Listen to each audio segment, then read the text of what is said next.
Paano nga ba makakuha ng chase variants or the pink colorway of Paper Royals? It's very simple.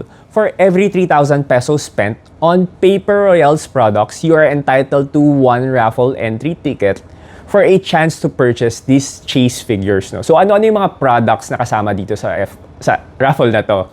First is the V5 collector set. Kasali rin yung Paper Royals BBG collector set. Kasama rin yung Bicycle Paper Royals playing cards.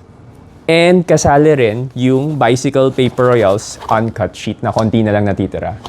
Again, ang kasali lang dito sa raffle na to are purely Paper Royals products. So, kung hindi yan Paper Royal products, hindi siya kasama or hindi siya nakakount towards a raffle entry ticket of 3,000.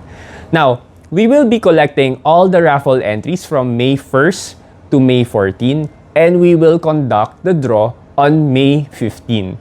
5 winner ang mabubunot para magkaroon ng chance na bilihin yung chase figure ng V5 and 5 rin yung winners na mabubunot na magkakaroon ng chance to purchase the BBG figure. So, if you miss out on the first batch last year na release namin sa ToyCon, this is your final chance. So, good luck at yun lang.